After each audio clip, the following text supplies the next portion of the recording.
and we're so glad you're here. Coming around to the committee, and then there's some being set out by Nick right now on the table. We're going to get a brief update on what the House did, where the Senate's at going into voting on the budget really quickly, because Jennifer has to get back down to help with the budget on the Senate side. And so after that, we will look at FastBridge and then our CEO program out of Dickinson County. So with that, I will have Jennifer take it away, and you can be as fast as you want. We're going to know about half of this, 80% of this, maybe some of us 100%, but I thought it'd be good going into voting on the Senate side, that give research a chance to kind of show where things are at, because there's been a little bit of a confusing process. So take it away. Thank you.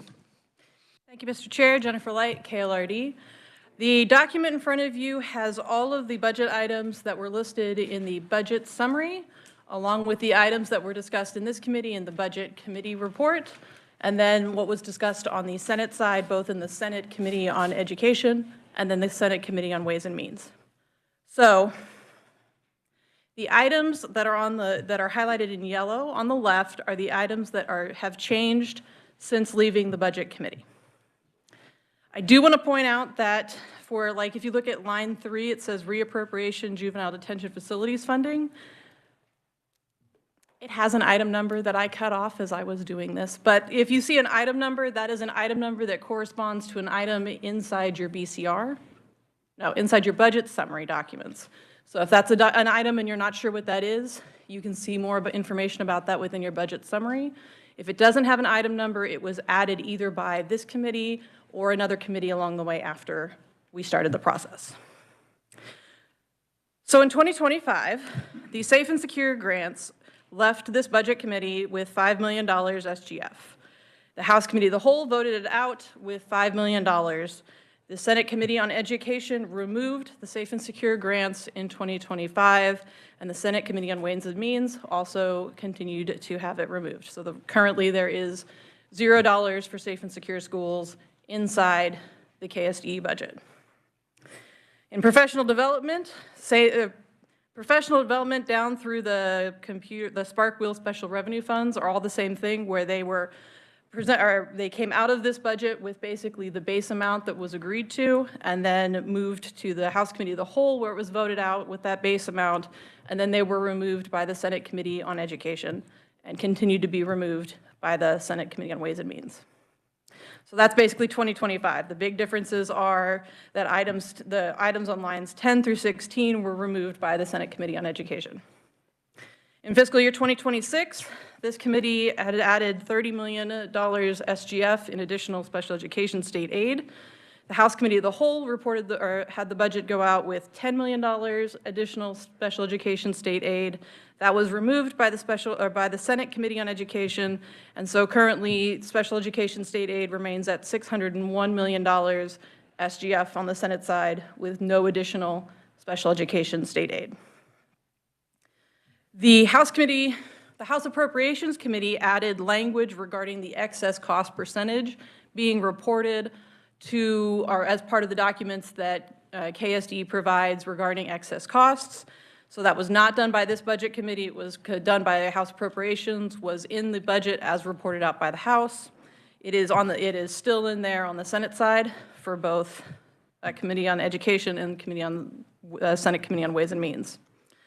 For Safe and Secure Schools in 26, that left this committee at $7 million. In the House Appropriations Committee, the money was deleted for 26, was deleted out of the KSDE budget and was moved to the Attorney General's budget, which then remained for the House Committee of the Whole. The Senate Committee on Education left it in the Attorney General's budget, and then in Senate Committee on Ways and Means, there was an addition of $1.5 million with language regarding that it needs to be spent on AEDs and CPR. If you recall, you had a $250,000 for that, which you can see on line 42. That was the AED and CPR instruction grant fund, which was only recommended by this committee and did not go any further than that. So if you think about the language that's in under Safe and Secure Schools 426 currently, it is similar language to that AED language that you guys discussed. In professional development and mentor-teacher program, the base amounts of 1.8 million and 2 million SGF were, or I'm sorry, for professional development, the base amount of 1.8 million was there through the House Committee of the Whole and then was removed by the Senate Committee on Education. For the mentor-teacher program, it left this committee with $2 million. It left the House Appropriations Committee with 1.3 million. And that was what was voted out by the House Committee of the Whole, and that was removed by the Senate Committee on Education. Item 25 is CTE transportation. There was 1.8 million out of this committee, 1.5 million out of the House Appropriations, and then House Committee of the Whole. It was removed by the Senate Senate Committee on Education. The State Board of Education compensation at $170,000 was included in the House K-12 budget recommendation, was not included in the House Appropriations, House Committee of the Whole. You worked a bill on this. The bill was heard on the Senate Education side this week, and in the working of that bill, the contents of that bill was removed and replaced with a different bill. So that is what's going on with the Board of Education compensation. Moving down to items 38 and 39. So 38 is the 1.3 million SGF that this committee recommended to include for Spark Wheel. The House Committee on Appropriations moved that to within KSDE's existing resources. The Senate Committee and the Senate Committee on Education and the Senate Committee on Ways and Means also have it within existing resources. It did move out from underneath the operating expenditures grant line to its own subsection, so it is within any existing resources as opposed to within operating expenditures. The Sparkwheel Special Revenue Fund, there was $50,000 that was part of the Special Revenue Fund for Sparkwheel. That made it through the House Committee of the Whole. That was deleted in the Senate Committee on Education. And then in the Senate Committee on Ways and Means, that $50,000 was moved to the DCF budget. So there is $50,000 in Sparkwheel, but it is not under KSDE. The 1.3 million within the KSDE existing resources still is under KSDE, so there is still Sparkwheel money that is coming out of the budget, but it is not in that special revenue fund. It will be from any existing resources within KSDE. The reduced price copay for school lunch, this committee recommended $2 million SGF. That did not make it through House Appropriations. Nothing has been done on that on the Senate side, so there is no additional money for reduced price copay for school lunch. I already talked about the AED and CPR instruction grant fund. The virtual reality youth career program was language that was added in House Appropriations, and that was $320,000 within KSD's existing resources. Again, that is still within existing resources. It was moved out from underneath the operating expenditures fund and is now just a subsection. And then the PAC grants and teacher excellence were also removed as part of the Senate Education's removal of funding for state aid. There is an addition by the Senate Committee on Ways and Means on toiletry kits. So this was in DCF's budget last year. They moved it from DCF to KSDE, and they have a new line item appropriation of 1.8 million SGF. Couple more items and we are done. JAG-K. So that did not come before this committee because the money for JAG-K was not running through KSD's budget. It was majority in the DCF and corrections budgets. It was there all the way to Senate Ways and Means where a motion happened, and that moved it to $10.9 million within KSD's existing resources. Again, this is a subsection on its own and not underneath operating expenditures, but it is $10.9 million within the KSDE resources. There was a motion for an American History online curriculum supplement in Senate Ways and Means, which was $2 million within KSD's existing resources. There was a hearing on this, presentation on this on the Senate side. I don't believe anything happened on the House side regarding this program, but there was a presentation to the Senate Committee on Education. And then there is language that was encouraging expenditures from existing funds to be used to expand current efforts to train both elementary and middle school teachers in the area of science of reading, including assisting students to reach grade level literacy. And the final thing is that they, in the process of moving along the chain, the Children's Initiative Fund became a section in the bill, so you can see that the Children's Initiative Fund dollars are all together. When it moved out of the House Committee of the Whole, it was listed as Children's Cabinet. That has been changed to the Children's Initiative Fund so that the funds can remain underneath the correct agencies. So each of the agencies are still getting the dollars for the funds that we appropriated them for, that the legislature appropriated them for, but it is a section in the bill that you can see all of the Children's Initiative funds together. It was a lot of information, Mr. Chair. I'd be happy to stand for questions. Well, allow us to kind of do some questions around this because it's kind of some of the main body of work that we did for the session. And so what I'll probably do is 10, 15 more minutes here, depending on how many questions we have. Just want everybody to understand this. I got one in the queue. From the point of being able to advocate with some clarity, thank you, Research Department and Jennifer, for just kind of showing us what has happened so far on one sheet of music, if you will. It's helpful to be able to think about it this way. And Representative McDonald, you had a question? Thank you, Mr. Chair.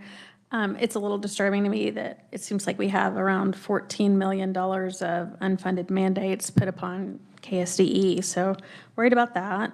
I know that literacy is not under our K-12 budget, but I'd be curious to know what they did with that on higher ed. And then my question on line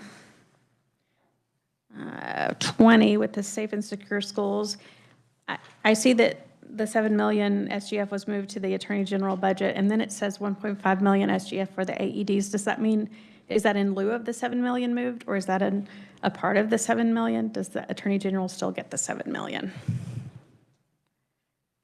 And it's okay if you don't know, and you can tell me later.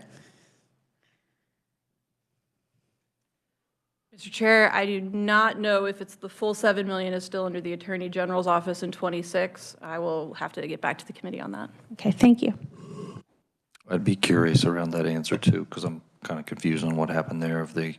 If it was part of the kind of the massive pullout going back to Gannon, I think that was kind of one of the possible motions, and then the 1.5 is added back in, so that's all that's there. I don't know, or if KSDE, here in a minute, we'll have questions for Jennifer, and then if we have time. I can speak to that a little bit. The money was moved from the KSDE budget to the Attorney General in House Appropriations in 26. So the 26 money was moved to the Attorney General's office as part of the 26 and 27, 25, 26, 27 move to let them do both schools, public spaces, and non-public schools. The Senate Committee on Education didn't, technically it had already been deleted from the KSDE budget, so they did have a recommendation to delete it, but it had already been deleted. And then when we were in Senate Ways and Means, there was a motion for the $1.5 million to be in education specifically for the AEDs. What I don't remember is whether or not that was pulled from money with the Attorney General's office or if it's money on top of that, and I'll have to, if KSD does not get an answer today, I'll be happy to get the answer back for you. Any other clarifying questions? I saw Representative Owsley and then Representative Steele. Thank you, Mr. Chair. Thank you, Jennifer. Line 19, special education state aid language. If I recall correctly, that was just reference back to the bill that passed last year. Okay, and then line 32, the 20 million reauthorization. I've not heard of any bill floating around on that. Do we know where that's at? So, Mr. Chair, what I can tell you is that the Chair of Tax is aware of this, and they are working with it. I do not know if it is in a specific bill currently on the floor, but I do know that both the House and Senate tax committees are aware of the 20 mil discussion and what needs to be done with that. Thank you. Thank you, Mr. Chair. Representative Steele.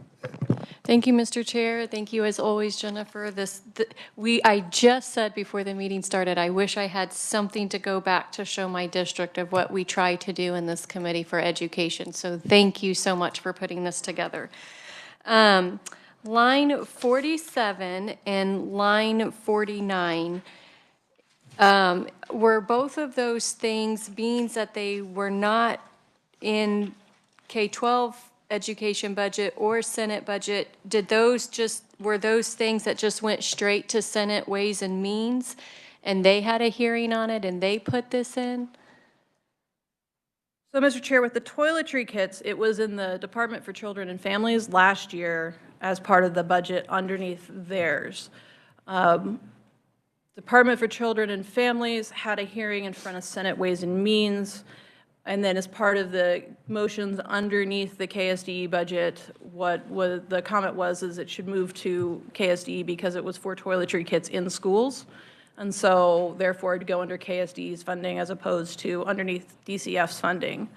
So it was in last year's bill, last session's bill for 25. And then in 26, they decided, the Senate Ways and Means Committee decided to move it to the KSDE budget. Okay, And it is additional money. It is an additional 1.8 million SGF. so it wasn't taken 1.8 from DCF money, I'm just trying to put in my brain. It's not like they had 1.8 million and we're moving it here?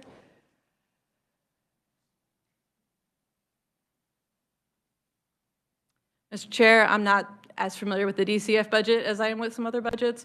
I know that it was a new specific line item within KSDE. I will have to check to see if that was deleted from the DCF budget or if it just wasn't included this year in the DCF budget. And would the same be for line 49 as well? Line 49, the American History online curriculum, to my knowledge, was not in the budget at all. And there was a presentation to the Senate Committee on Education from a group dealing with American History online curriculum. An RFP is supposed to go out about this so that they can pick the online curriculum that's supposed to be a supplemental, but that's about as much information as I have currently. Happy to circle back. Thank you, and thank you so much for all that you have done. Truly appreciated. Thank you, Mr. Chair. Yeah, kind of my thought process around this is we kind of knew where we were at, but it goes over to the Senate. It's a little harder to track or what you hear and what you don't hear. So I wanted you guys to have it all on a same sheet of paper and can advocate as you see fit. Go have your conversations. Conference committee could start as early as on Thursday. They'll vote out the budget and we may be voting on that on Tuesday. So just so you know, it's coming fast. Representative McDonald. Thank you, Mr. Chair. I feel like I heard somebody say something about how the Senate stripped out anything that was paid with interest, like ARPA interest. Is that true? And do we know what they did with those funds? There was just rough figures, and you'd probably detail it better than me, but I think there was close to in-house appropriations.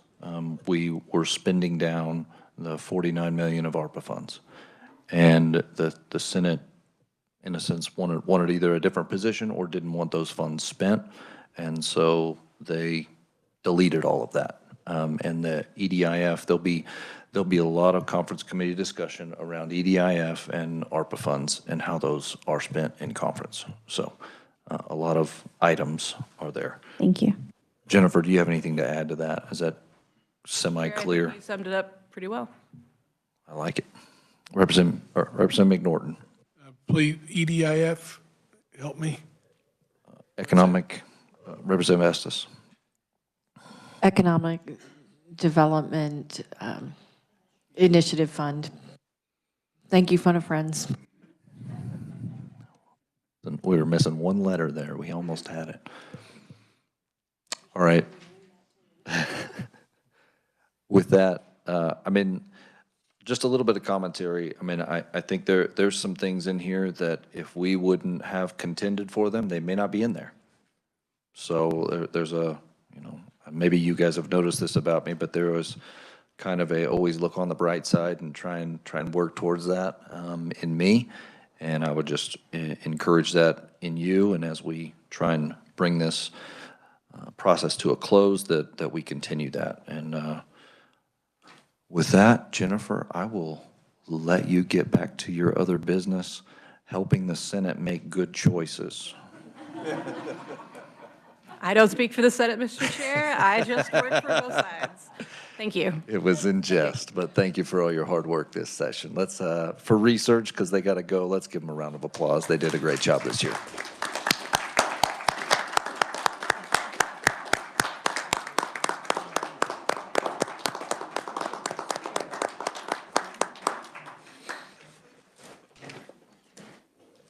Mr. Chair, did you mean to say no pressure when you gave Jennifer her charge?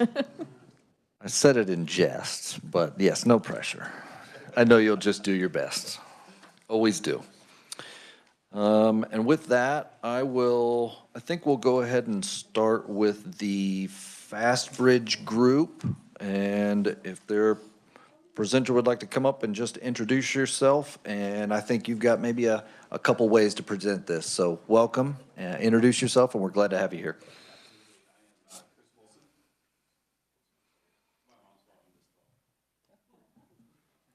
Thank you. I'm Chris Wilson, Vice President of Government Affairs at Renaissance Learning, representing the Fastbridge program here. So Chairman Getz, members of the committee, thank you so much for the opportunity to be here and speak with you today. I'm joined by my colleague Charlene Ball, who's a National Academic Advisor seated behind me, and Jeff Lansfield, dedicated State Program Manager for the state of Kansas. So the purpose of our conversation today is to make the members of this esteemed committee aware of a really special education program going on in the state right now, where almost 85% of the public schools are taking advantage of this, both large urban school districts and small rural school districts as well. So to level set, we are currently in year 3 of 4 of the Fastbridge program in Kansas. For those that are not aware, Fastbridge is an assessment and intervention system to help identify, monitor student progress in reading and math from kindergarten through 12th grade. Students are assessed in 3 different testing windows in the fall, the winter, and the spring. And Fastbridge does provide individualized and targeted instruction that is appropriate for all students. That includes at-risk students, special needs students, special education students, and English learner students as well. So if you think of Fastbridge as a ruler, if you go to a hardware store and buy a ruler, we don't buy that ruler to measure other rulers. We buy that ruler to measure other things, in our house or in the projects that we're working on. So if we think of Fastbridge in that same manner, we are measuring the progress of your students in your state, and ultimately the effectiveness of the curriculum, the instructional materials, absentee policies, intervention methods, and other state policies and the like. Currently, Fastbridge is on 30 different state-approved lists across the country, and it's utilized from Universal Screener to Progress Monitoring. Specifically here in Kansas, it's a KSDE-approved Universal Screener, a KSDE-approved screener for the characteristics of dyslexia, and also on the KSDE-approved list for intervention programs. Tacit's Kansas MTSS in alignment currently encourages the support of schools utilizing the Fastbridge as an evidence-based screener and progress monitoring assessment. So I'd like to talk very high level just around the logistics of the Fastbridge program so you have an understanding of how this is working in year 3. And also show the trust of your fellow Kansans, why so many districts are opting in to use this program. So in its current state, Fastbridge is funded in a 50-50 model where districts are putting forth a 50% investment into the assessment fee, while the other 50% is funded through federal ESSER dollars. So those ESSER dollars are going to run out after the 25-26 school year. My colleague Jeff Lansfield here, he runs he's the dedicated program manager, and he runs the day-to-day operations of this program, working with our friends at KSDE as well as TASN, and does support the districts directly as well if they have any questions or concerns. Additionally, because of our partnership, Renaissance Learning is providing a complimentary technical support account manager that focuses on specific technical support needs. So we're really digging in as that true partner for the state. The FastBridge program has grown tremendously since its inception. From the initial testing window in the fall of 2022 to the most recent testing window in the fall of 2024, 206 districts. It's grown from 206 districts to 239 public school districts across the state. That's testing about 325,000 students who took almost 3 million assessments last school year. What's even more incredible that even though we have this substantial increase in students that are testing, the progress of these students is either staying steady or is continuing to increase. Lastly, Renaissance Learning has provided additional ancillary support for the state by providing several dozen different professional learning opportunities for educators across the state in coordination with TASN, as well as a research project that we did to show the effectiveness of LETRS training and the impacts on student performance.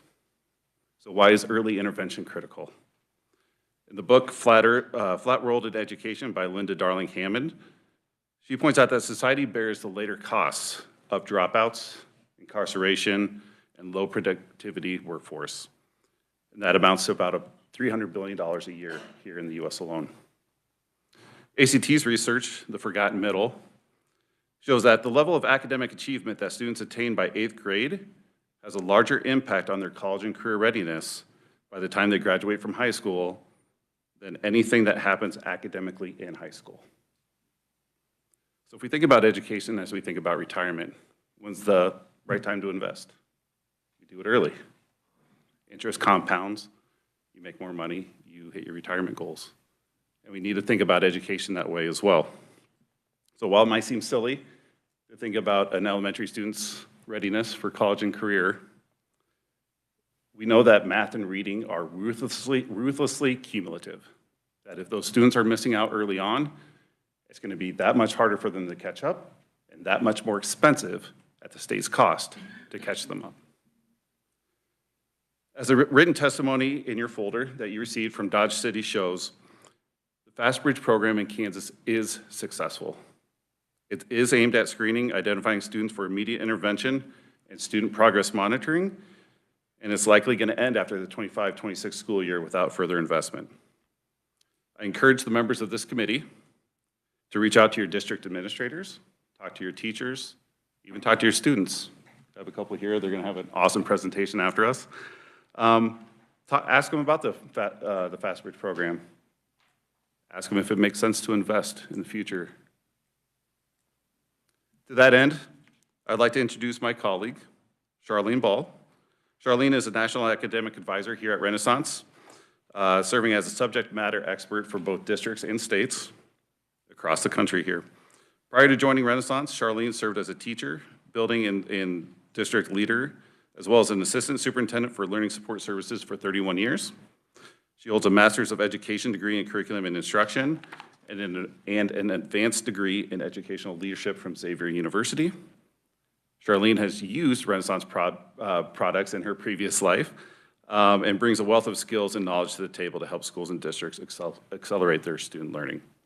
Basically, she's seen and done it all. Chairman Getz and members of the committee, I would like to turn it over to my colleague, Charlene Ball. Thank you, Chris. Thank you, Chairman and committee members. I think Chris was kindly saying that I'm old.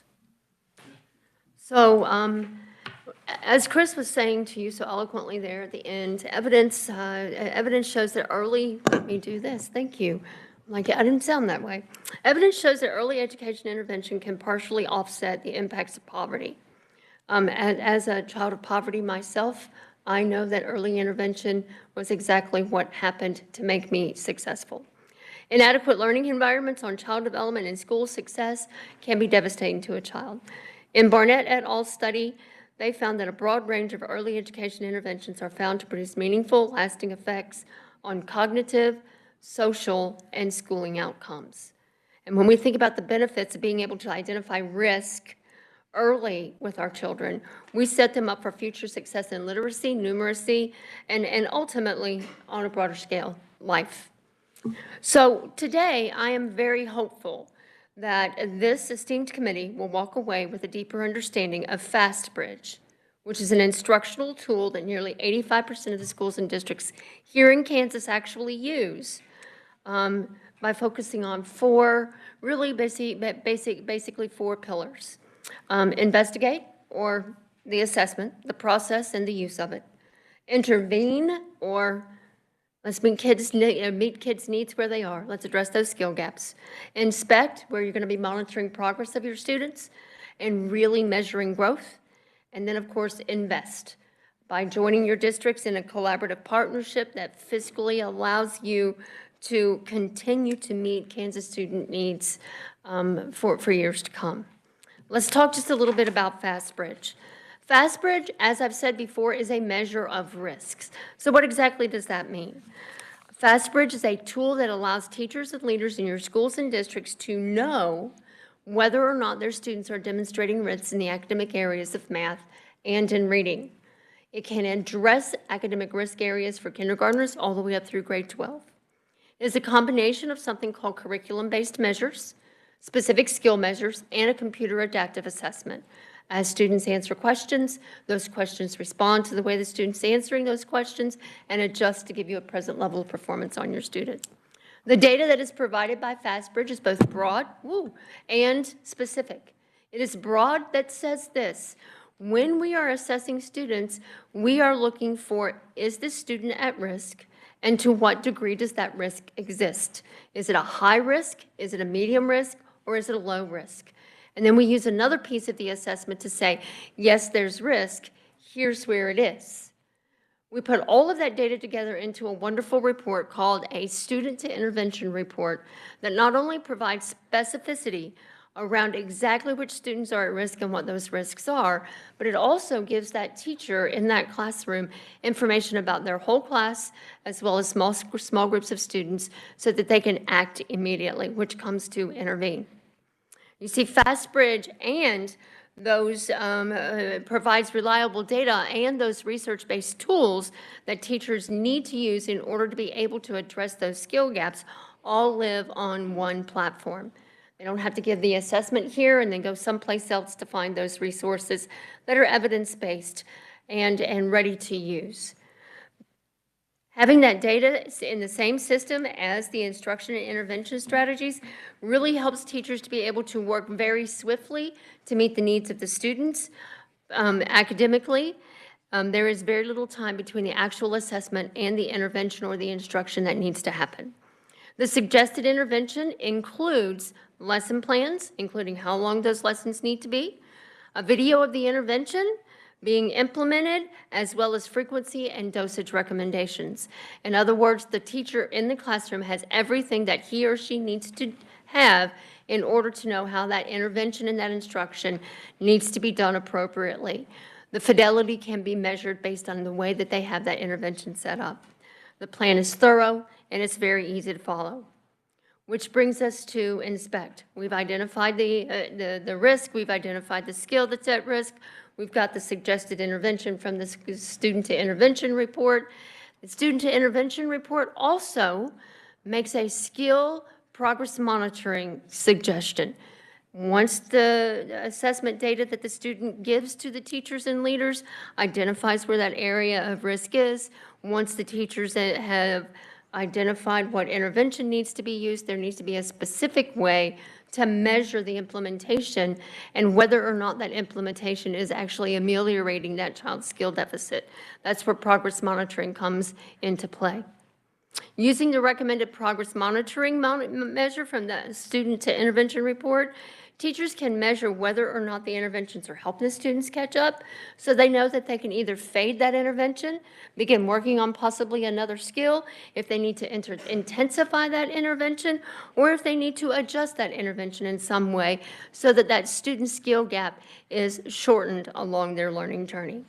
Teachers spend much less time testing and way more time teaching, which is exactly what they need to do and what they want to do in a classroom. FastBridge takes 30 minutes or less to administer.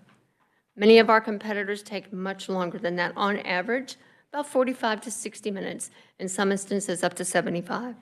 Using Fast Track, which is that broad and specific set of measures that FastBridge suggests, Teachers can use that as a screener, and the suggested progress monitoring tools from the S2I report, teachers and leaders are able to drive student achievement, they're able to monitor progress, and they're able to measure growth over time.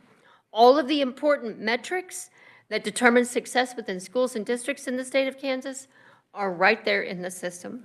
So that brings me to invest.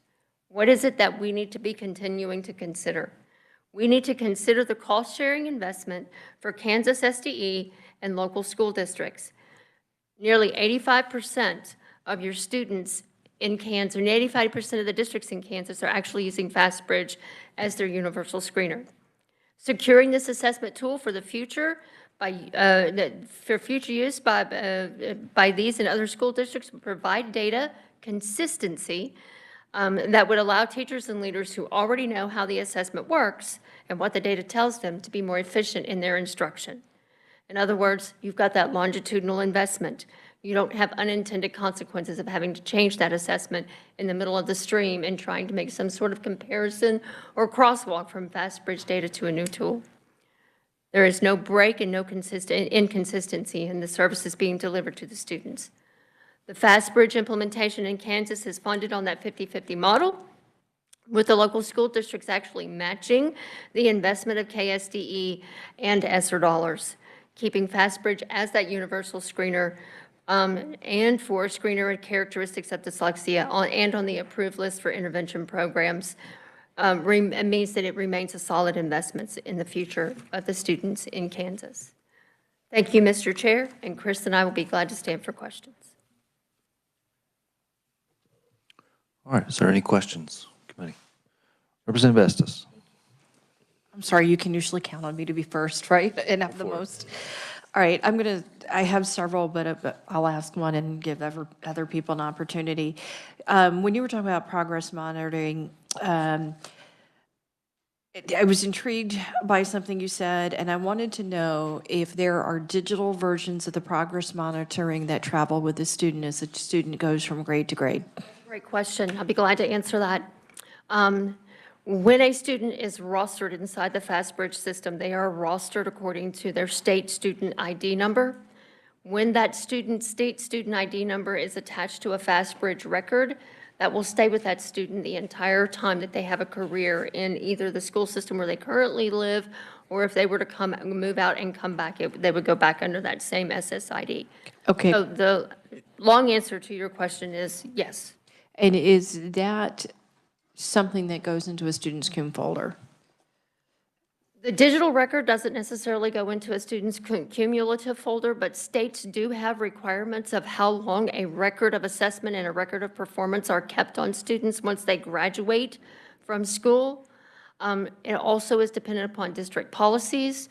So for me to be able to answer that question about specific districts, I can't. But I will tell you that that record is maintained as long as it is required by state departments of education. Okay, I asked that question because we're moving to digital cum folders, and I would love to see that be a possibility. I'm also looking at the back row as I say that. Thank you. Representative Steele. Thank you, Mr. Chair. And I really don't have a question because I love FastBridge. I know, shocker. It's amazing. It is a fantastic product. Lots of amazing results from kids who need minor assistance to major assistance. So thank you for what you do. Thank you. I have a question around the, don't have firsthand experience like you do, but on the 50-50 funding model, it just brought to mind, what is the cost per pupil? If you have that broke out, is there something in the range that you can give us? I can get that for you. There's obviously discounts with the more students that you test. So right now, the current contract is about 1.835 million, and that's for those 325,000. So if we looked at testing every public school student in the state, we're looking at around 1.9 million for the 26-27 school year. And that's the total, that's the 50%. That's the 50%. So that would be on the state side and then the districts. So 1.9 times 2. Gotcha. Any other questions? Representative Johnson, then I'll come to to you, sorry. Thank you, Mr. Chair. Real quick, what about private schools? I know we've talked about public. Do we have any of our private schools here in Kansas? Yeah, we do have private schools that are testing with FastBridge, but under this current model, because those ESSER dollars are tied to the program, unfortunately, it's limited based on those stipulations to just the public schools at this point in time. But a private school, if they wish to purchase the product, could still. Could I make one last comment? Absolutely. We often base our decisions on people of knowledge, and I've been very fortunate to have a young man that came from my school district that is academically gifted, and I have utilized him to analyze budgets and numbers. I don't understand how he does it. Mr. Gibson out here is working with this group.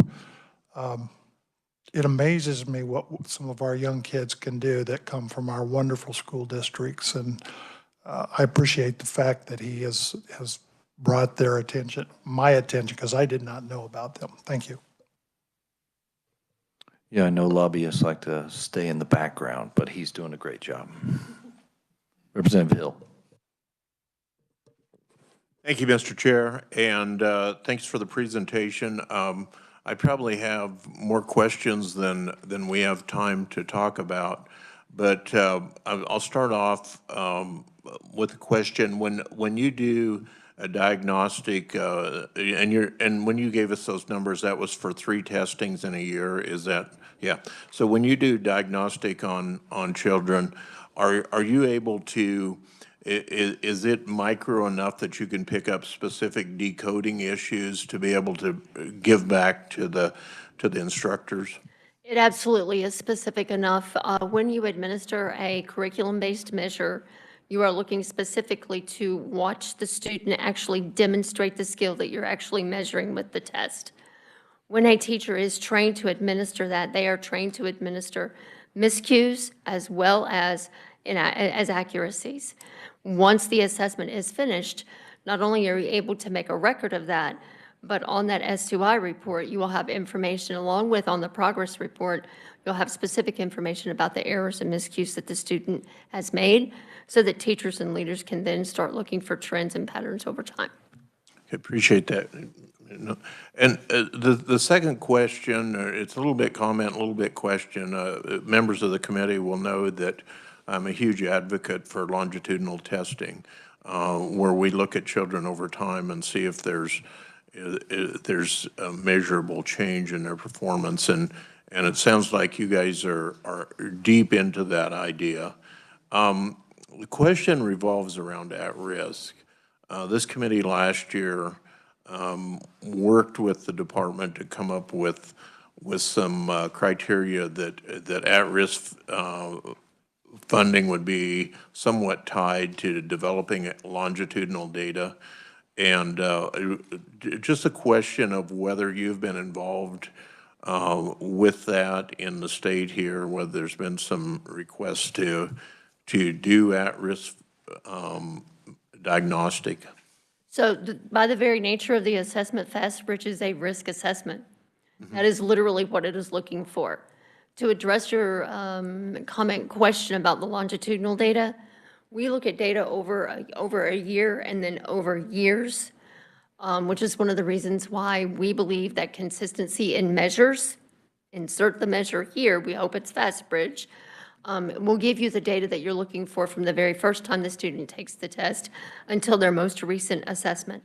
Because that truly gives you not only a pattern of progress, but when that progress falls off, it allows you as an educator to go back and look at where that progress fell off and try to figure out what the root causes of that progress or that lack of progress was. So that longitudinal data is it's very important being able to use your word, have that diagnostic in place so that you can pull that child forward in their learning journey. So yes, we do that all the time. Thank you so much for your presentation. It's one of the more exciting things I've heard this year up here, so thank you for being here. Great. Fantastic. Thank you, Mr. Chair. I just have a question on like parental access to these? Is it something that at a parent-teacher conference or in a certain way, is it accessible that the parents can see, whether it's, no matter what the type of assessment, do the parents get to see that? It is the results. They get to see the results. Of course, we kind of keep the assessment under lock and key because we want to make sure that the integrity of the assessment is actually well guarded. But the results are shared with the parents and can be shared with the parents after every screening event, after every progress monitoring event, at regular intervals. There's several different ways that parents can actually get access to that data. However, I do want to say that that data is very secure. Excellent. I see Representative Brantley. Thank you very much for allowing us to speak with your esteemed committee, Mr. Chairman, and I would like to introduce Representative Brantley because she has something she'd like to add. Hold on one second. Representative Estes might have a question. Thank you, Mr. Chair. I have a couple of questions. One that's probably the most important to me is the skills. Are they authentically aligned with science of reading? Yes, they are. They go along with, if you're asking me that question, I'm assuming that you know the big five: phonics, phonological awareness, fluency, comprehension, et cetera. It is an assessment that is aligned, and we do have white paper about how it is aligned to science of reading. Thank you. And all year I've been looking for the answer to what is a reasonable growth to expect, and that may be a longer conversation, but just to give you, That is a much longer conversation. so you are forewarned, we'll be following up. That is absolutely not a problem, and I appreciate the warning, so I'll be looking forward to Mr. Chair addressing that with us later. Maybe make us a white paper on that. That sounds like a great plan. And if I may have one more. Yes. Okay, just for clarity in my mind, because yes, you guys teach, keep these under lock and key, and it's been a while since I've been in the classroom. So if a third grader takes the fall test, are they getting tested on the standards a student should have expected to master in second grade, third grade? Okay, so you shaking your head. Do you also throw in fourth grade and higher ones to see who? Let's talk about that if you don't mind. When a student in the third grade student in the fall of the third grade year is assessed with FastBridge, with the curriculum-based measure, we are looking at benchmarks that are appropriate for the third grade fall. With the computer adaptive assessment, we are looking at present levels of performance for that child in reading and in math, which may or may not be third grade. With that computer adaptive assessment, we can adapt all the way back to kindergarten, but we can also adapt all the way up to where that student demonstrates difficulty. That's an impressive answer. Thank you. Thank you, committee. Thank you, Mr. Chair. Absolutely. Appreciate it.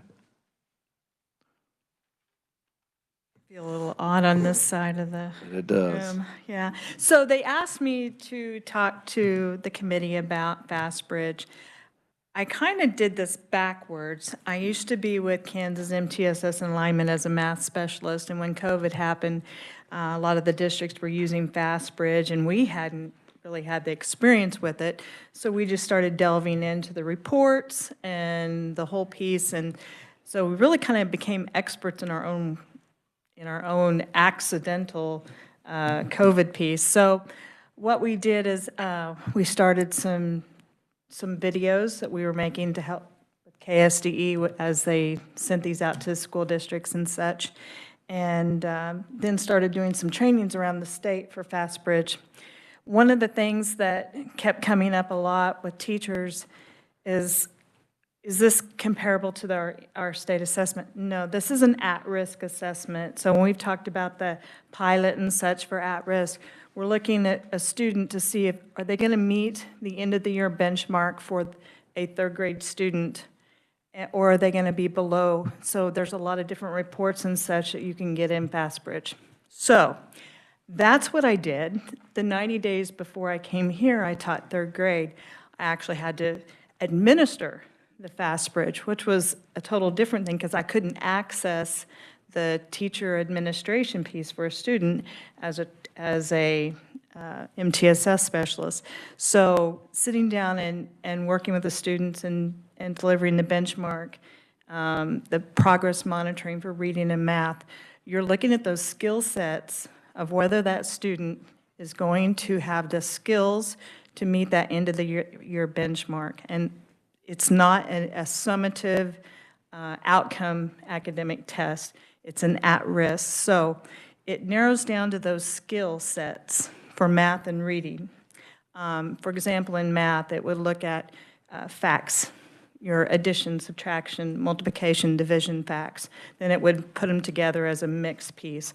So that would be one piece, and then it would give another assessment for A math, and you could give those, and it gave some different assessments. So it's kind of a whole package type deal. So when we talk about looking at that at-risk piece, I want to know if what I'm doing for a student is working. So the Fast Bridge, you give the beginning of the year assessment, maybe a week after school starts. You see where their benchmark is for that year, and those benchmarks are already completed, and they're in the piece for Fast Bridge. And then it gives you a placement, and you can go into the reports, and I want to share for just a minute about the reports. There's the standard screening report, but then it goes into a group growth report. So once you've given 2 of the benchmarks, say fall, and then you give another one in winter, it gives you a predictive score of whether that student's going to meet the end of the year benchmark. That score is like 99% right all the time. So that gave me some really good insight. Is this student going to make it to the end of the year? If we keep doing what we're doing for interventions, are they going to gain enough to meet the benchmark at the end of the year? If they're not, then we intensified their interventions. So that group growth report was really important as a predictor. So I don't have to wait till the end of the year to say, the student's not going to make it, they're not making any progress. It tells me weekly as I'm working with that student. The group screening report was another one. They talked about the fast track assessments. There's fast track reading and fast track math. If you give, in math, you give the A math test and this, the CBM math auto test, those 2 together let me be able to access the screening to intervention report for my students. When I go to the screening to intervention report and you open up that report, it tells me how my students scored, and it gives multiple scores for each one. And then it tells me this is the area that your student needs to work on. There's also a spot in there that tells me your whole class needs this intervention. So it gives me the information I need to do a class-wide. So rather than doing the intervention for that specific student, I have 40% of my class that needs a specific intervention. I can pull that in as a class-wide and do that as a whole group. So that might be kind of like we've talked about the tier 1 and the whole class. That would be something I could do in addition time to my core teaching for reading. In that screening to intervention report, it also tells me, and it marks the students with exclamation marks. If a student has 1 exclamation mark, it tells me that student's tier 2. In math, they're at risk of being below grade level. I need to get interventions in place now. I need to push in those practices, push in those strategies for a student to help them make those gains. So on the list of all the students, if you see the 1 exclamation mark, you know right away that student's tier 2. If I see 2 exclamation marks, it tells me that student is tier 3. 2 grade levels below, I need to have interventions immediately in place. And we would use that as we collaborate with each other in our SIT teams or even our collab time during the week as we meet with teachers or grade levels. And we talk about what are we doing for these students? What do their scores show? Looking at progress monitoring each week, are they making the gains? If they're not, we talk about it. Hey, we need to make some changes in our interventions. We need to intensify them. So the screening to intervention report, the group growth report provided a wealth of information for us as teachers. As administrators even, you can watch your students and see if they're progressing. Once again, it's at risk, and we want to get those students up. The earlier the intervention, the better. Something that we did a couple years ago, there were 1,000 students for the pre-K project with FastBridge. Those 1,000 students were from Kansas, and they normed the Fast Bridge pre-K assessment for Kansas. So the pre-K assessments are there, 1,000 students from Kansas set the norms, so we could go ahead and move forward with pre-K. So it's a whole picture piece. The thing that I would like to stress is we're using it for Kansas. It shows a teacher that little bit of extra data that you need to know, are we making a difference for this student? I would hate to see us change and go to something else when we have that longitudinal data, and I know that my former organization was providing that data to KSDE for some of the target districts that we were working with. So I know the data's there. I think it would be great to expand that data and use the data for looking at how we're doing with our schools, not just end of the year assessment, but we're making gains. And I've heard it asked, what is the good growth? Well, if you have a student that maybe is 2 or 3 grade levels below, and you see an aim line for them in the data, and they're still inching up towards that aim line, you're doing it right. Now, will they make 2 or 3 grade levels of growth that year? Probably not, but we want to keep moving that growth up so that we're making progress with that student. We also want to know those skill sets. Fast Bridge will show you those skill sets that those students are missing, plus it takes you back and you can pull up the lessons. The lessons are finished for you. If I had a TA or a para that was helping me in my room with some small groups, it prints a scripted lesson out for my TA to use. It prints all the resources. If we had flashcards, it gave them horizontally, vertically, small, medium, large, you name it. But it's all right there for interventions in Fast Bridge. So with that, I guess I'll take questions. Well, Representative Vestas. Just a very quick one. Someone mentioned videos, and you just mentioned scripted lesson plans. Do parents have access to these? You can send them home. There's actually some pieces that you can make and send home with kids to practice at home and such. Thank you. And let me also add, there's a parent piece for the data and a report that can go to parents. And there are also parent letters that you can send home for the beginning of school when you want to send that home and let the teachers know that they're participating in Fast Bridge. Those are all included. The parent report's there. It's easy to read. It tells you exactly what the data is saying. So those are within Fast Bridge. Thank you. Representative McNorton, did you have a question? Or are you thinking over there? You look like you were thinking really hard. Representative McNorton. Thank you, Mr. Chair. I think I know the answer to this, but you talked about your class, stuff. So do you teach the whole class? I guess I want to make sure that we're not teaching down to you answered it when you talked about your groups and stuff. So let me also explain. When you do a class-wide, you can put peers with each other, but also you can be taking students higher. One thing that we did do with the S2I report, the growth report also, is we were able to use a quadrant and look at where all of our students were in this quadrant, even our top students. And that predictor score, that student might be my top student at the beginning of the year, but it shows them as tier 2 at the end of the year. So it says, okay, if this student continues to perform as where they are now, they're not going to be in tier 1 above benchmark by the end of the year. They're going to be a tier 2 student. So then I can have that conversation with the student, say, listen, no more of this. We need to get serious about what skills you need to work on and have that conversation. Sometimes it just needs to be a conversation, but it gives you your top students, it gives all students data. Thank you, Mr. Chair. Well, thank you, Representative Brantley. Appreciate your testimony in committee today. And Fast Bridge Group, thank you for being here. For our last presentation, I'm going to hand it over to Representative Hill because this was his group. Thank you, Mr. Chair. And I know it's late in the afternoon, and we've had a big day, but we got a little bit of a treat.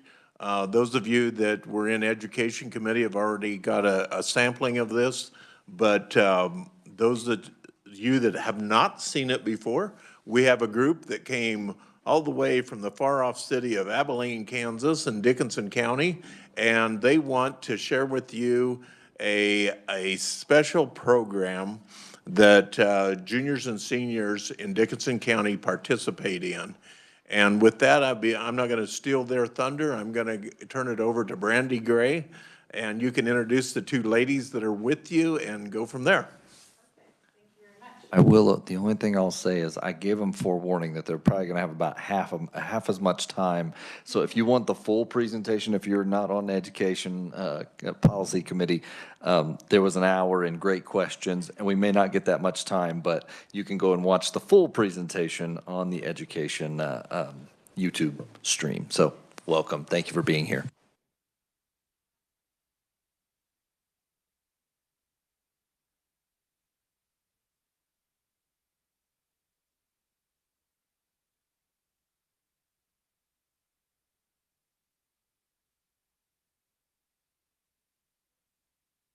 Students are transforming and developing their skills, mindset, and confidence needed to succeed in business and beyond. Perfect. So today I have two current students joining me.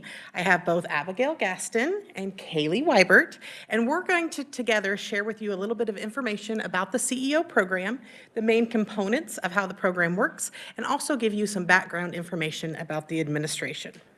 So to begin, we'll just start a little bit about what CEO is. It's just not your typical high school class, but instead it's a hands-on, immersive experience. In CEO, students don't just learn about business, but they actually start a business. They connect with dozens of local business leaders and build a professional network. They build communication skills, problem-solving skills, and teamwork. They introduce you to dozens of different industries and possibly different career paths that you might be interested in. We give students professional challenges where they develop personally and professionally. And of course, they gain real-world skills and experiences that are invaluable, no matter if they're going off to college or if they're ready to head straight into a career. To begin, I'm going to introduce a little bit about the history of CEO. CEO actually began in Effingham, Illinois, where a local business leader sought to provide a more real-world approach to teaching entrepreneurship.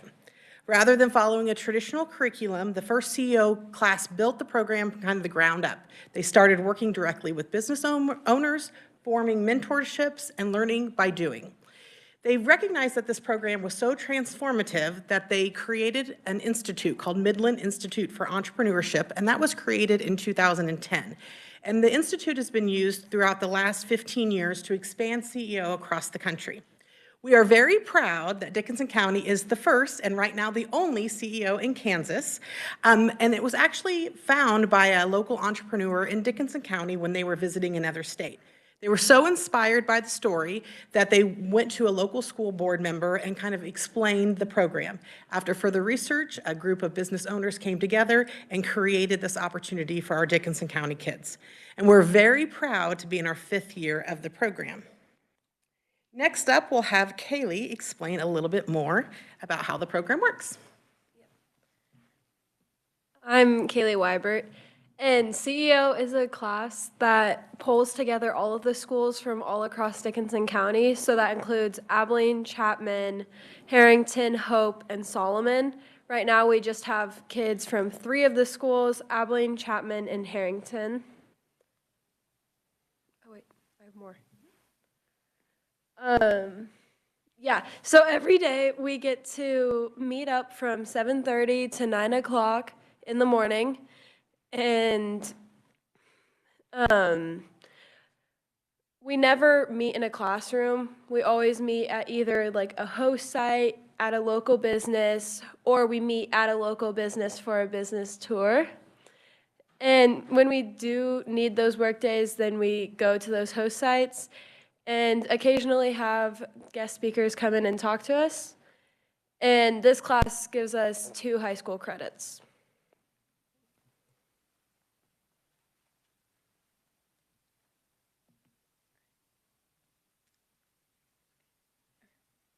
Okay, my name's Abigail Gaston, and we've talked to most of you guys about this before, so Sorry for getting the short version.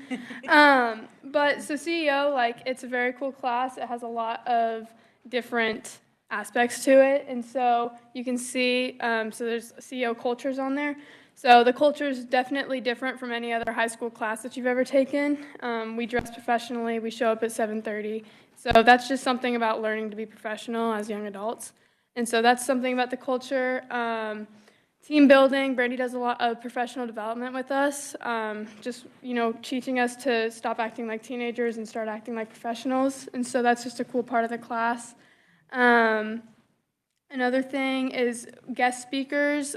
People come in and talk to us about what their trade is or what they're specifically good at. We've had sales representatives, bankers, just all sorts of people. And then class business and individual business, that's kind of where we get to start to do our own thing with the class. And so we learn and then we do. And so a first thing we'll do is a class business, and that can be any kind of event or whatever business, but usually we do an event. And so our class hosted a 80s themed murder mystery dinner to generate money to eventually have an individual business. And so all of us kids in the class will eventually have our own business by the end of May. And then we'll have a trade show, which will display our businesses. So to get started, we were going to kind of break apart these different pieces and tell you a little bit more information about each one. The beauty of CEO, and I think what is so engaging is for our high school students is that no 2 days are alike. We are often doing many different things. No business is the same. And so we go on to 40 to 60 field trips. We are doing all of these hands-on activities, and it's just very engaging for them because they're always learning and doing something different. We start kind of the CEO process with what we call like the first few weeks. And what we do in those first few weeks is we're dedicated to really establishing what we call the CEO culture. And this is what's going to set the foundation for our students' success. So basically, we challenge our students to just rise to a higher standard. We talk to them about the importance of first impressions. We practice our handshaking skills. We talk about punctuality and showing up on time, preferably 10 minutes before. We talk about professional communication with business leaders. We talk about professional dress and what that should look like and how you can bring your own personality and still dress professionally. We actually ask the students to really be engaged and to step up. We want them to speak out. We don't want them just to absorb information, but we want them to engage in discussions and interact with their peers and professionals so that we can prepare them for their real-world experiences. We encourage them to have an entrepreneurial mindset. We want these early activities, such as our micro businesses, to really instill values of ownership, initiative, and problem solving. My favorite part of the week or the first few weeks, is where we really talk about the CEO wow, if you will. And what that is we basically tell our CEO students that we're expecting them to leave a wow in everybody's mind when they leave. We want an interaction to be so good that you're left with, man, wow, those CEO kids were impressive. And that's what we're trying to leave each and every day, that our CEO kids interact with other professionals in our community. To kind of get this rolling, we spend a lot of time doing team building activities. There's a special emphasis, obviously, at the front end of the year because we have students from all over the county. So as Kaylee was explaining, we have 5 schools in our county, and so we're taking students from each school, combining them together. So we start with a lot of team building to help develop the trust with the classmates from different schools, but we continue this team building activities throughout the year to help improve communications, to work on problem solving skills. We want them to learn how to work through challenges and work through disagreements, and we really just want to push them outside their comfort zone. When stress is high, which can happen when we have a lot of projects going on, or when the winter weather sets in and we need just an ability to kind of reset, we also do some team building activities. And they can range greatly, but they're really focused on coming together as a team and developing who we are as people and professionals. All right, business visits. My favorite part about CEO, without a doubt, is going on our business visits. We go to a different business 2 to 3 times a week, and get to learn about the process of how they got to owning that business or running that business. And it's so interesting to hear, even if it's not a business that I'm necessarily interested in, like going into that field, I've been able to find something from every single place I've gone to that has been useful to me in some way. And I definitely think that this is like the best part of the CEO class. And with that, we also sometimes have guest speakers who come in to talk to us, ranging from Ross Taplin talking to us about sales, to Kyle Becker talking to us about business insurance. We get to learn so many different things from our guest speakers and the businesses that we go in to visit that I feel like I'm definitely leaving this class knowing way more than I could have known in a business class at school.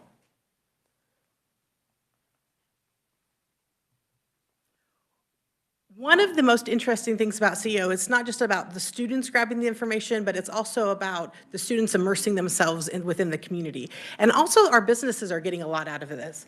So this is actually a few outcomes or feedback from our post-impact survey that we do with our students about what are you really getting out of these visits. You can tell from Kaylee that it's her favorite part of CEO because we're always learning something new. But when we slow down and stop, the outcomes of these business visits include a lot of things that benefit both our students and our community. Kind of the first one listed here is gaining a new perspective on the contributions of our communities and our businesses within them, sharing information about the visit with others, so now they're spreading content knowledge. They're becoming customers to these businesses or maybe referring a friend, so we're spurring on economic activity. And also, one of the most interesting ones is when the students slow down and think, hey, I think I might be able to work there. And so then we're encouraging our students to come back and actually work within our communities. And so it's really kind of fun to see how these business visits can really spur on a lot of extra benefits that aren't just all student-driven. Next up, we'll have Abigail. So one-on-one mentoring, so that's something that's kind of unique about our class. In a classroom, there's one teacher for like 23 kids, and so you don't always get an individualized, like, adult to like mentor you. And so our mentor program is really cool. We all get paired up with a individual business leader or owner representative from the county, and once a month we have mentor meeting days. And so we can consult them on anything really that we're doing in class. So class business, individual business.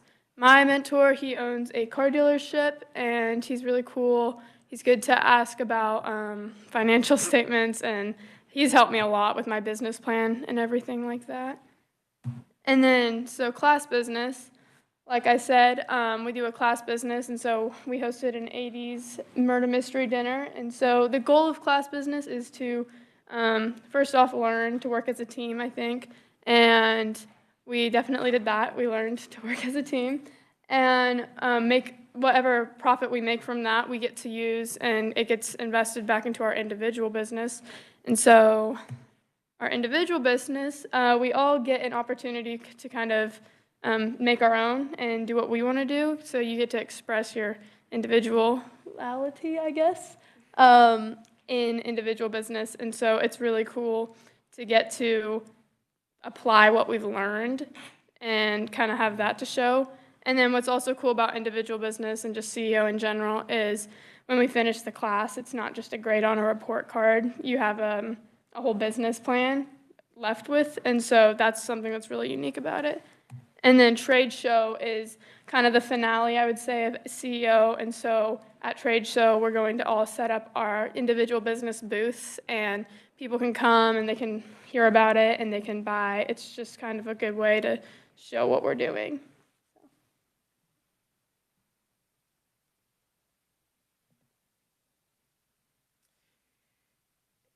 As a part of our post-impact survey, what we do is we asked our students, what are they actually getting out of the program? We want to make sure that we're aligning what our educational goals are with what the students are actually receiving. So we're kind of taking a different approach than traditional classrooms. Instead of learning from a textbook or some sort of content, we're actually taking them out and showing them people that are doing and living these business concepts, which is kind of a unique thing. So we want to make sure that our outcomes are really also in alignment. So you can see here, these are our post-survey results over the last couple years. These are our top 6 student outcomes that the students have self-reported that they have learned through CEO. Number 1 is gaining business knowledge. Number 2 is improved communication. Next up is becoming more self-aware of who they are, owning their successes and failures. We have learning about their community, and of course, building a professional network. And over 80% of the students said they have learned these things within the CEO program. So this hands-on, very immersive experience is truly actually creating some sort of real outcome for our kids. Next up, I'll let Abigail and Kaylee explain a little bit about what their personal takeaways are and what they're really getting out of the program so far this year. Yeah, so this year, I feel like I've learned so much about using connections and networking. And like before, I could build those relationships, but I didn't know what to do with them once I had them. And I know a year ago, I would not have talked to Scott Hill at church and said, hey, could you ever like come in and talk to our class? Because obviously legislative policies have so much to do with business, so I thought that would be a really interesting side to hear, because we always hear from the business leaders, but never the people that lead the business leaders. And I also know that like it's helped me so much with engaging with people. Like when I have a presentation, we've gone on a few business visits for one of my other classes, and I'm the only one that's like really asking a bunch of questions or shaking the person's hand.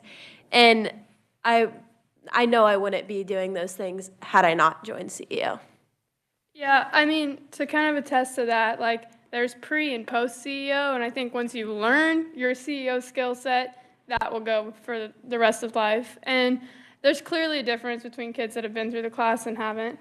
I mean, obviously we already did this presentation once, but like I said, like improved communication, like it's a little intimidating to be here, but you know, I can do it, and I would give a lot of credit to CEO for that. It's like, if just completely honest, it's a great opportunity, and like I think everyone deserves a chance at it. You know, you really get to learn to be an adult before you have to be one. So I think it's really cool. Good job, ladies.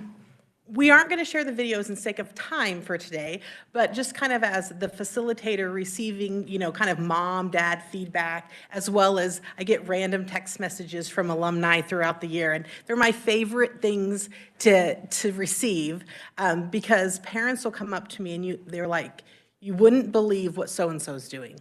You wouldn't believe how CEO has changed their path through college. Never before would my daughter or son have tried this, but now they can. And we have, you know, interviews and testimonials from alumni throughout the last few years that are truly saying, wow, this has made a difference for me. I'm joining a professional network in college because I know that's the thing to do because of CEO. I am attending this conference. Oh gosh, I had a girl the other day, her mom told me she went to a summer camp and was a leader at the summer camp. And she goes, she would have never done that before CEO. I have another kiddo who's in college right now that is struggling a little bit with what she wants to do with her future career. And she goes, I've been struggling a little bit, but I know I've been able to accomplish so much in CEO, so I know I'm gonna figure this out. And so it doesn't matter if they're on the perfect path or if they're having a few little rocky steps. We know that what they're learning in CEO is helping prepare them and guide them as they continue to go. We often talk about how CEO is about business, but it's not just about business. It's about helping them be successful in life. And so it's really cool to see some of that feedback. So thank you, girls, for being here today. But there are so many others we'd be happy to share with them as well. But it's a really great program. It's just really something very different than maybe what we've seen in a traditional learning perspective.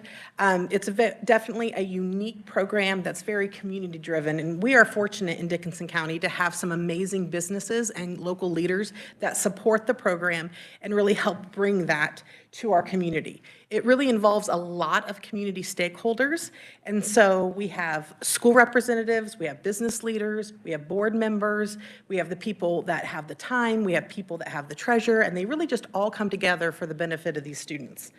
The backbone of CEO is really Midland Institute. So I was going to tell you a little bit about them. Midland Institute, again, kind of tying back to the history lesson, is the organization that was formed to help kind of spread this concept across this country. Right now, there's over 70 CEOs across the United States, with us being the only one in Kansas. And they help really kind of just get the program started and provide the background information to help us run smoothly. So they provide all of the training and support for the facilitators and the board members. They also provide a lot of technology tools. So our website, dickinsoncountyceo.com, is done by them, as well as some of our board members. And then also they provide a lot of board administration and support. So if there's a question about how to deal with a situation, or maybe we need orientation forms to make sure we have those media releases, all of those things they kind of help us do to make sure that the background is solid and consistent. Locally, we have several different members as well. We have a local board of directors, and again, that is a combination of a lot of different folks, but it's a lot of local business leaders, as well as a representative from each of the local high schools that join together to ensure that the program is in alignment from an education perspective, but also from a community perspective. An interesting, fun point about CEO is it doesn't cost the schools anything. Unlike other programming, CEO is funded 100% by the business community. We have two levels of funding that we ask businesses to consider. One would be an investor of the CEO program, which is a $3,000 commitment over the course of 3 years. So it's $1,000 a year that our businesses support and invest into our youth. And if you're not able to or are not able to handle that level of investment, we have a lot of friends of CEO, which are just folks that want to help in some way or another, and we use those funds to help students with a variety of activities, whether it may be gas cards because their family hit a financial hardship, or whether it's a gift card to provide some new dress attire because we're talking about professional dress, or a variety of other things. To continue on, we will open the floor for any questions that you guys might have, and we'd be happy to answer those for you. Excellent. I got a couple questions, and then I'll pass it over to you. I got 3. I'm going to be that guy. Yeah. Y'all get it back this time. How are students chosen for this? Is there an application? Do they submit a resume? It just made kind of how did you get involved in this? What is the application process? Yeah, you have to apply, and the CEO class goes out to all the schools and does a recruitment presentation, and then gives, there's different cards that have a QR code, and then you can just scan it and apply for the program. And you have to have 3 references, 2 outside of school, 1 in school, and then you write a 150-page paper on why you're... Word, not page. Yeah, not page. I wouldn't have done that. That's probably what it should be, 150 page. Words. 150 words. And just talking about why you're interested, and then your name is taken off of it, and the board reviews and picks out which kids they think are going to be the best fitted for the program.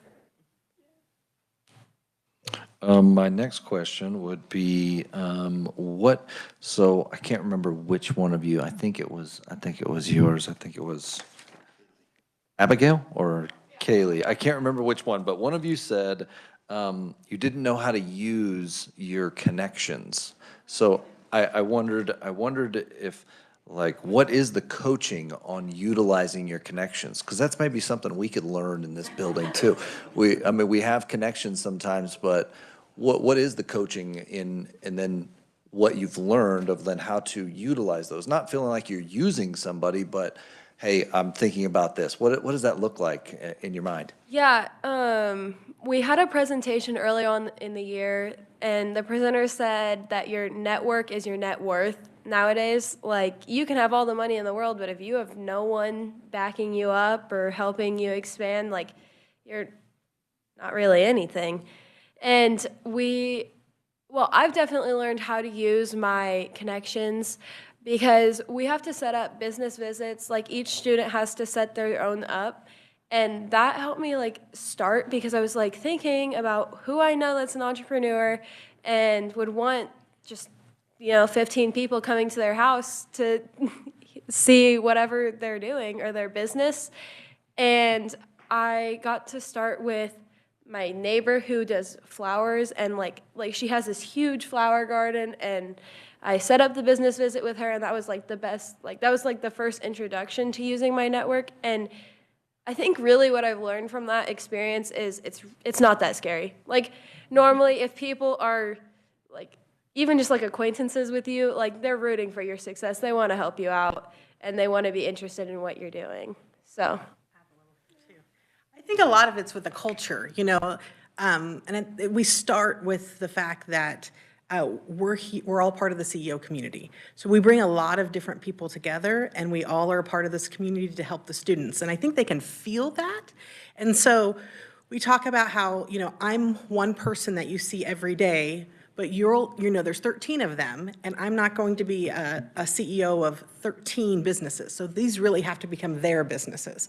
And so how do we make you successful? How do we set you up for success? And we do that with little things like encouraging them to set up a business visit. We get them their one-on-one mentor so they have their own personal cheerleader.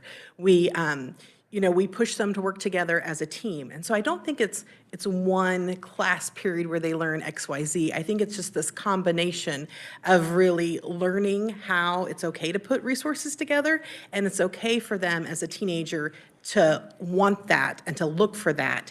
And I think that kind of helps bring it together. We call it a little bit of the CEO magic.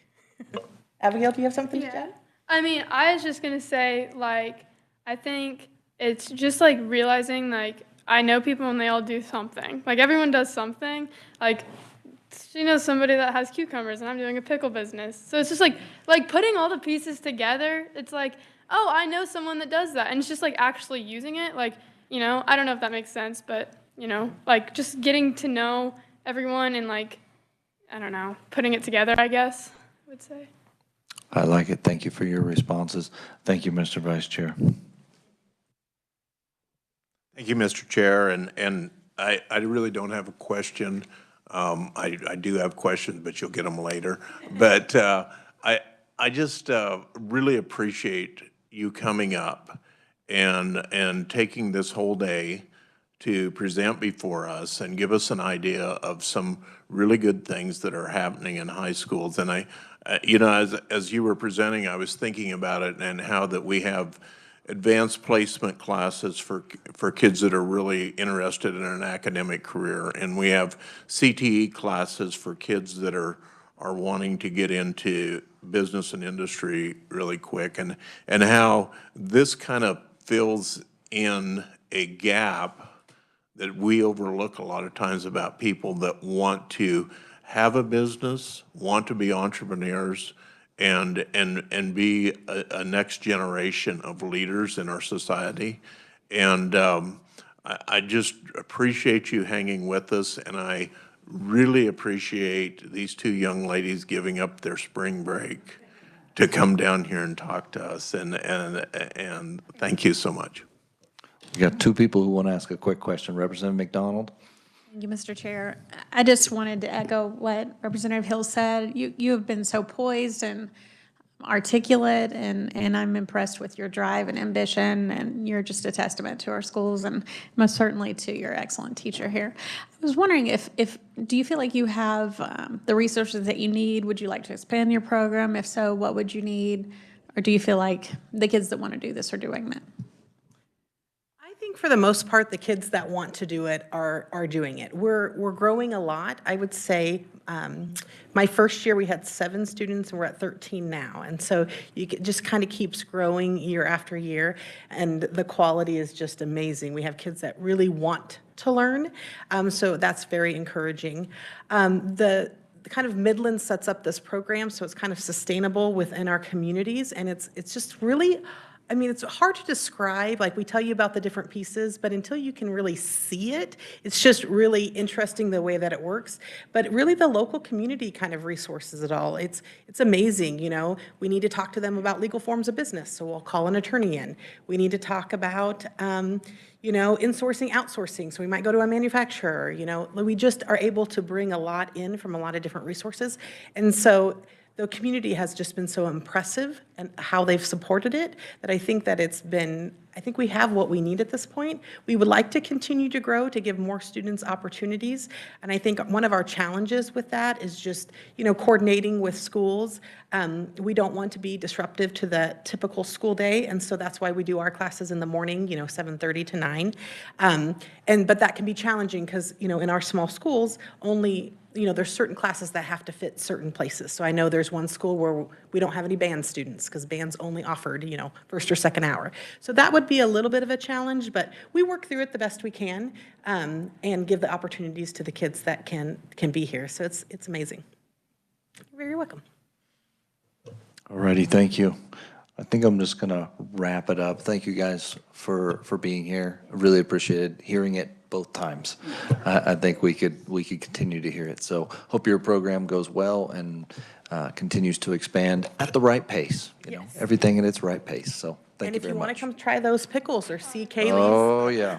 See Kaylee's jewelry, we have those trade shows sneaking up, so you can. We also just got sneak in. one more thing to do, and then we're gonna try some pickles. Hold on. I wanted the committee all went in and got Rose a gift. Matthew, would you hand that to Rose? And signed a card, and we just wanted to say, Rose, thank you so much for being such a sweetheart. You've helped us so much this year. Appreciate you very much.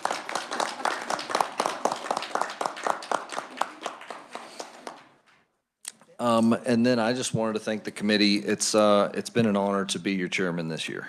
And there's been some private moments of joyful tears that were good things that happened, and there was some headaches, and we shared those. And I really appreciate your partnership this year, genuinely. So if there's anything for the good of the committee. Thank you. Thank you for a wonderful year.